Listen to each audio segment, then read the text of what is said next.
नमस्कार, आप देख रहे हैं सोशल न्यूज। मैं आपके साथ मोहम्मद अकरम। मैं आपको बताना चाहूँगा, भारत जोड़ो यात्रा आज यहाँ पर रुकेगी।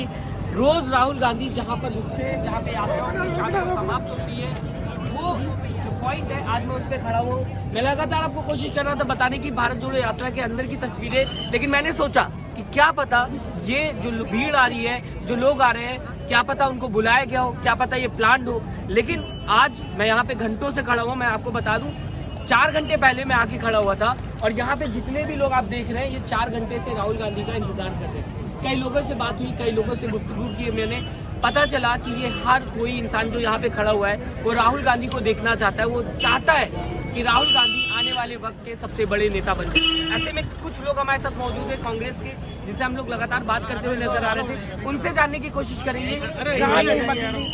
सर, पहले तो अपना नाम बता दीजिए। अमरचंद मंडावरा, राजस्थान प्रदेश कांग्रेस कमेटी ओबीसी विभाग का महासचिव। अच्छा सर, मैं आपसे बिना पार्टी का नाम लिए बताना चाहूँगा। एक जगह भीड़ बुलाई जाती है, कई बार इल्ज़ाम लग चुका है।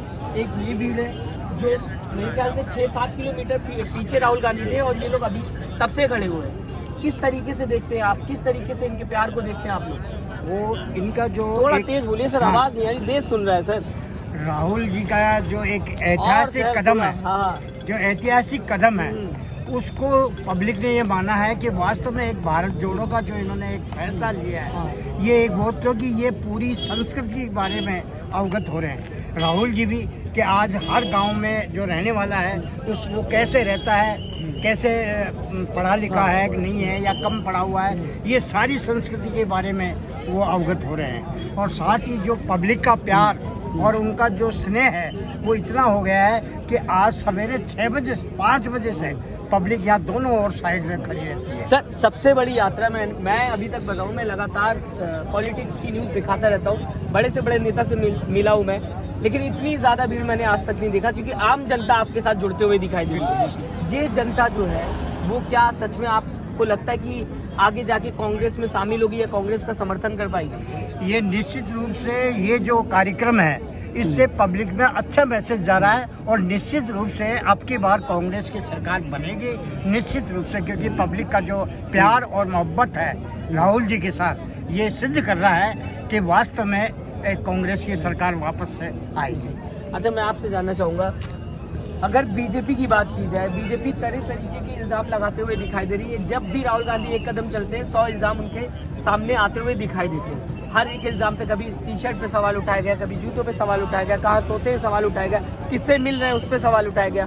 क्या इन सारी चीज़ों के मुद्दों के बावजूद भी लगता है आपको कि हाँ, इससे उभर के कांग्रेस जब जम्मू कश्मीर में जाएगी तो ये सारी चीज़ें हट जाएंगी और जो मकसद है भारत जोड़ो यात्रा वो सफल हो पाए? देखिए, आपने जो पूछा तो मैं आपको बताना चाहता हूँ कि बीजेपी की जो एक फितरत है कि वो एक जनता के बीच में एक भय का इस प्रकार से वातावरण पैदा करना चाहती है कि गुमराह करने की स्थिति में वो आती है कि बार बार हमारे नेताजी राहुल गांधी जी पे वो आरोप लगाना चाहती है कि इतनी 40,000 की 45,000 की टी-शर्ट पहन के चल रहे हैं, इतने महंगे जूते पहन के चल रहे हैं। क्या कभी हमारे कांग्रेस के किसी भी प्रवक्ता ने या किसी भी कार्यकर्ता ने, हमने उनसे प्रधानमंत्री जी से या बीजेपी के कार्यकर्ताओं से पूछा कि आप इतने महंगे महंगे सूट पहनकर, इतने महंगी महंगी ड्रेसें पहन के आप विदेशों में भ्रमण करने के लिए जाते हो, आप उसका कभी हमें हिसाब दिया क्या कि पूरे देश को बताया कि आपने क्या किया? अच्छा, और सर, थोड़ा भारत जोड़ो यात्रा से अलग हटते हुए मैं पूछना, रवि किशन को आप जानते होंगे, बीजेपी के नेता है, काफी जाना माना चेहरा है। उन्होंने कहा है कि उनके जो बच्चे हैं 4, वो कांग्रेस के वजह से हुए। अगर कांग्रेस सही वक्त पे जनसंख्या नियंत्रण कानून ले आती तो इतने बच्चे ना पैदा होते, 2 ही बच्चे पैदा होते। तो आप लोगों की गलती की वजह कोई ज्यादा बच्चे पैदा कर रहे हैं, कैसे देख रहे हैं आप? देखिए,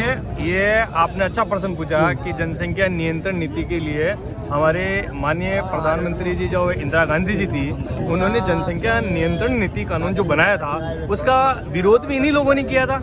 और वो हमारी थोड़ी शिक्षा का अभाव होने के कारण वो जनसंख्या नियंत्रण जो नीति थी वो सही ढंग से लागू नहीं हो पाई।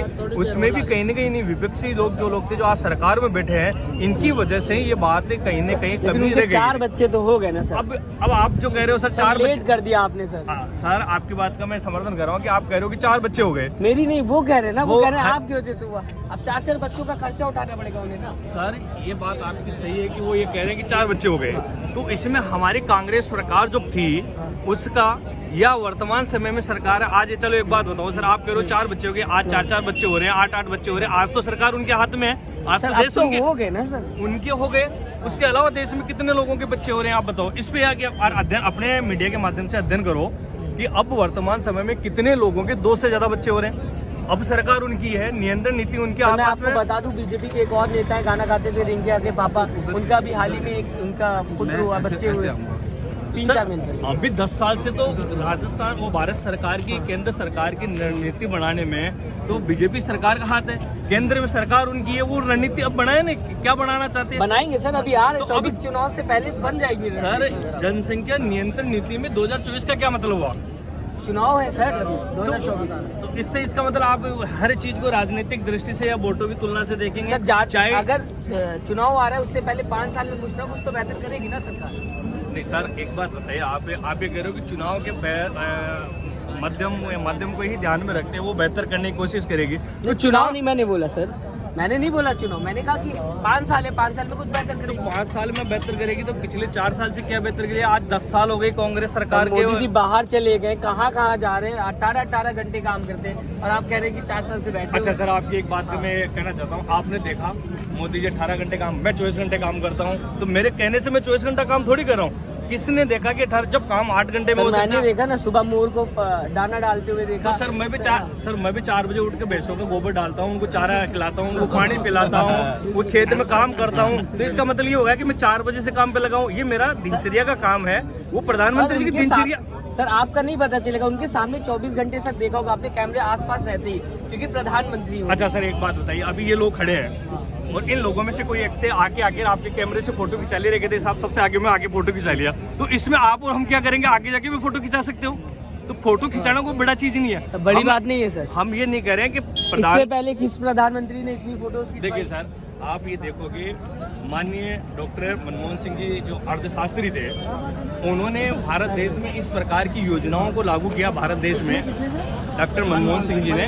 सर ना वो बोलते थे ना फोटोज है उनकी, एक ही पोज में फोटो है। प्रधानमंत्री की अगर बात करें, आप अगर बोलने के लिए कहोगे बोलना ही सब कुछ है, तो सर काम की तवज्जो को देखो कि आज भी जैसे बीजेपी सरकार कहती है कि कांग्रेस ने 70 साल में क्या किया, आज आप जिस चैनल के माध्यम से हमें पूछ रहे हो, ये टेक्नोलॉजी जो लेके आए हैं वो कांग्रेस की देन है। आज एरोप्लेन उड़ रही है, लाइट आ रही है, या आप कंप्यूटर जितना भी सिस्टम आप देख रहे हो, मोबाइल से देख रहे हो, ये सारी देन कांग्रेस सरकार की है। आज बड़ी बड़ी फैक्ट्रियों में आप देख रहे हो जो काम हो रहे हैं। बोला नहीं ना आपने सर, बताया नहीं ना सर। हर काम हर चीज बताया थोड़ी जाती है। भी अंडा देती है तो चिल्लाती है सर, आपने तो बताया ही नहीं सर। मनमोहन सिंह तो शांत थे। तो सर किसी सच को दबाने के लिए झूठ को 100 बार बोलो आप, तो वो जनता के बीच में बार बार ये हो जाती है कि साहब वहाँ ये हो गया, ये। तो हमने काम किया, हमने झूठ का सहारा नहीं लिया और देश में विकास के लिए हमेशा काम किया। और यही चीज़ हमारे राहुल गांधी जी कह रहे हैं। 2024 के चुनाव में हमें कितना समर्थन मिलेगा, कितना समर्थन नहीं मिलेगा, इस यात्रा से इतना लिंक नहीं है। लेकिन आज ये जो तपस्या की जा रही है, एक यज्ञ किया जा रहा है, इसमें इस भारत देश की संस्कृति को जोड़ना और लोगों को एकता के सूत्र में बांधना प्रमुख कार्य है। बहुत बहुत धन्यवाद सर। मैं आपसे जानना चाहूँगा, फिलहाल मैं देख रहा था आप फिजिकली डिसेबल्ड है और मेंटली तो मैं नहीं कहूँगा, क्योंकि दिमाग से इंसान जो मजबूत होना चाहिए। राहुल गांधी का आप कब से इंतजार कर रहे हैं? मैं कल ही आया था। कल आए थे? अभी शाम से लोग खड़े हुए हैं, आप तो कल आ गए। तो कल आके कहीं रुके हुए थे आप? अच्छा, पास में जान पहचान का घर है? नहीं, घर नहीं, टेंट पे। अच्छा, टेंट में रुके हुए थे। यहाँ पे कब से खड़े हुए हैं आप? यहाँ पे 4 घंटे 4 घंटे से खड़े। क्या वजह है राहुल गांधी का इंतजार करने की? सिर्फ देखना चाहते हैं या फिर मिलना भी चाहते हैं, देखना भी चाहते हैं, और अगर अच्छा विकास हो जाए तो वो भी बहुत बढ़िया है। अच्छा, अभी की सरकार पे अगर मैं बात करूँ, किस तरीके से देखते हैं प्रधानमंत्री नरेंद्र मोदी? काफी बड़ा नाम, उन्होंने भी बहुत अच्छा काम किया। दोनों ने अच्छा काम किया। तो कैसे आप वोट देंगे जब दोनों नोटा पे बटन दबाएंगे? मेरी बात सुनो, न मैं बीजेपी का न कांग्रेस का। अच्छा। मैं तो कैंडिडेट देखता हूँ और कैंडिडेट के हिसाब से वोट। नहीं, 2024 में तो यहाँ छोटा चुनाव थोड़ी ना होगा। नहीं, सीधा राहुल गांधी और प्रधानमंत्री के बीच में चुनाव होगा। बिल्कुल सही। तो फिर तो कैसे? हमने जैसे मोदी जी को दिया, तो मोदी जी ने अच्छा काम किया। अब देखते हैं ये क्या काम करते हैं, क्या विकास करते हैं, तो इनको भी चुनेंगे। चुनने से पहले कैसे काम कर लेंगे आप बताइए? बड़ा परेशान कर दिया आपने। वोट किसको देंगे आप?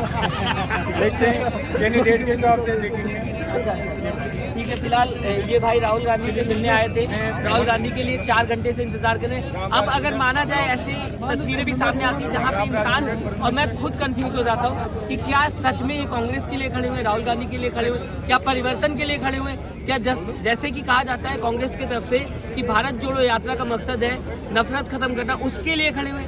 हालांकि कई तस्वीरें ऐसी भी आती जहाँ पे लोग बताते हुए नजर आते हैं। अपनी राय जरूर दे दोस्तों, हमें बताएं आप किस तरीके से भारत जोड़ो यात्रा को देखते हैं। और मैं उन सारे पत्रकारों से एक बार अपील करना चाहूंगा जो सोशल मीडिया पे ताकत बन के सामने आ रहे हैं, जो सच्चाई के लिए लगातार अपनी आवाज उठाते हुए नजर आ रहे हैं, वो सब एक बार कोशिश करें कि यहाँ पर आके लोगों को दिखाएं, बताएं कि किस तरीके से भारत जोड़ो यात्रा चल रही। क्योंकि मेन स्ट्रीम मीडिया की अगर मैं बात करूंगा, यहाँ से विलुप्त है एक प्रजाति होती थी जो जंगल से विलुप्त हो जाती थी। यहाँ पे देखा जाएगा तो मेन स्ट्रीम मीडिया के सारे बड़े पत्रकार विलुप्त हो गए। ऐसा लग रहा है कि शायद इस देश में पत्रकारिता है ही नहीं, लोकतंत्र है ही नहीं। क्योंकि एक यात्रा जो इतने दिनों से चल रही, लगातार देश की सबसे बड़ी यात्रा है, वहाँ पे मेन स्ट्रीम मीडिया का बड़ा एंकर नहीं होता है तो मान लिया जाएगा कि देश में चौथा स्तंभ जो है वो खतरे में है, देश में लोकतंत्र खतरे में है। दोस्तों आप हमें कमेंट करके जरूर बताइएगा। मैं आपको बता रहा हूँ, ये पूरी रोड देख लीजिए आप, पीछे की तस्वीर भी देख लीजिए आप, राहुल गांधी जहां चल रहे हैं वहां पर भी देख लीजिए आप, लेकिन आप एक भी एंकर नहीं पाएंगे। ऐसे में सच में आप बीजेपी से हो, कांग्रेस से हो या किसी और पार्टी से हो, ये मैटर नहीं करता। मैटर करता है कि क्या देश में आप चाहते हैं कि लोकतंत्र बचा रहे, क्या आप चाहते हैं कि देश में सच्चाई जो है वो लोग दिखाएं, पत्रकार अपनी ड्यूटी निभाएं। हमें कमेंट करके जरूर बताइएगा अपनी राय। और अभी तक अगर आप हमसे जुड़े नहीं तो सब्सक्राइब का बटन दबा के हमसे जरूर जुड़िएगा। नमस्कार। चैनल को लाइक, शेयर एंड सब्सक्राइब करें और बेल आइकन दबाना ना भूलें।